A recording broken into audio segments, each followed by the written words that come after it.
India has been certified to be free from the wild polio virus by the World Health Organization. A very important achievement.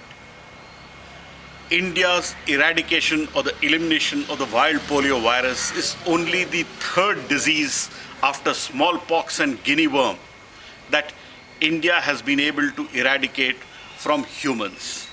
A very important achievement. Back in 1978, up to 500 children used to get infected by polio every day, which is about 200,000 children annually were getting infected by polio. Today, in 2014, not a single child has been infected by the wild polio virus. So, a very creditable achievement by India.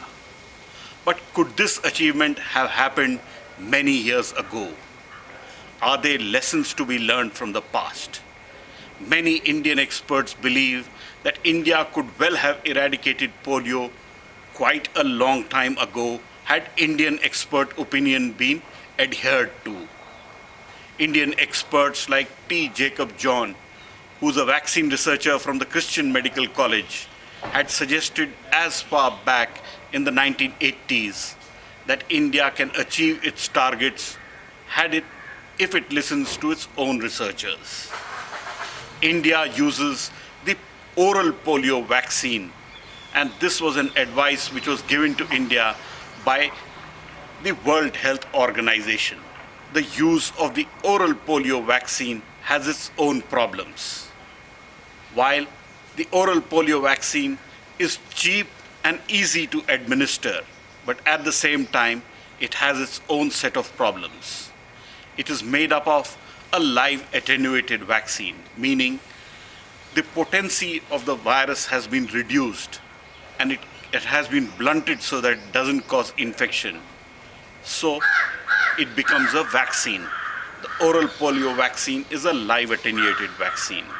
The twist in the tale is that sometimes the same vaccine can mutate in the wild, in the human body or in the environment and cause an infection once again. The use of the oral polio vaccine, therefore, has its own set of problems. That India adopted the oral polio vaccine instead of the injectable polio vaccine, which is more expensive and harder to give to children. That would have been a good choice. But alas, India opted on the advice of advisors from outside India to use the oral polio vaccine. This was an acceptable risk, which is that some children getting infected when the vaccine virus becomes rogue.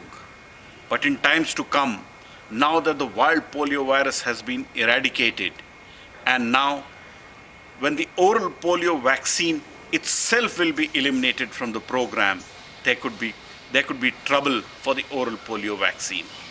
People will lose faith in the vaccine when children get infected by it.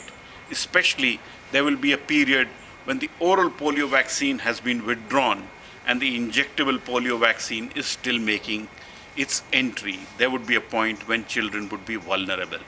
At that point, there has to be very active communication to ensure that mothers don't lose faith in the eradication of polio.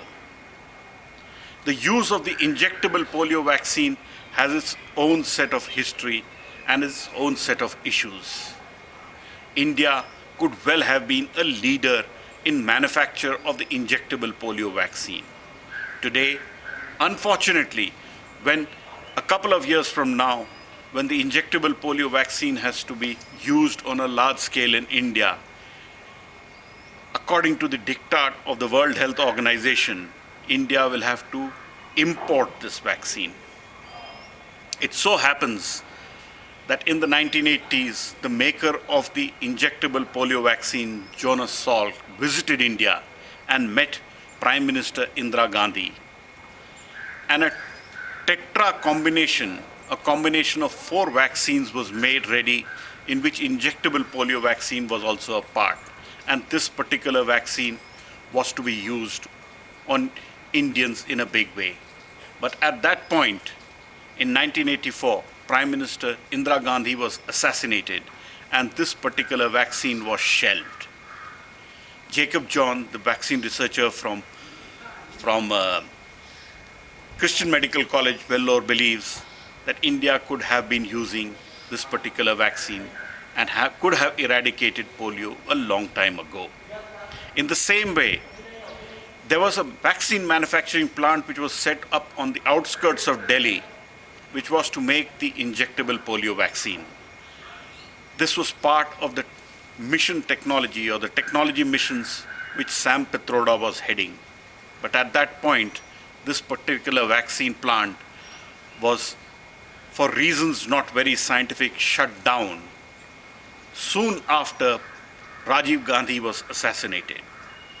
So a tale of two assassinations caused a setback for the eradication of polio in India, and a series of misjudgments, wrong advice, and bad moves on part of the Indian government led to, as some experts like Jacob John believe, 3 million children getting infected by the polio virus.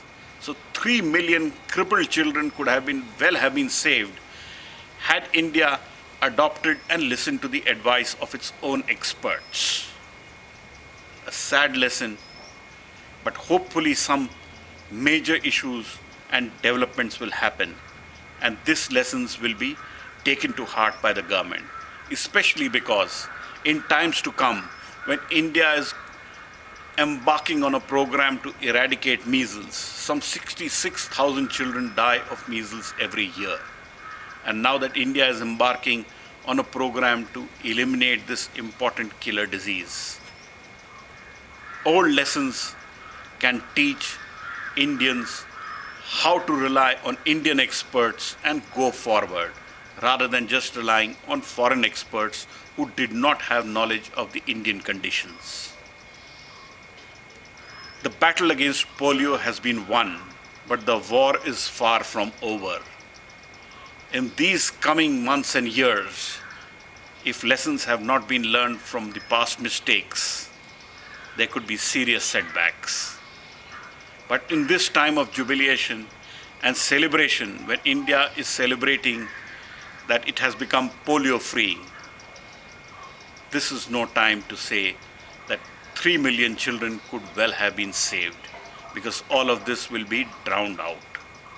But lessons will have to be learned, and things will have to move on. And reliance on Indian experts would be a good way forward.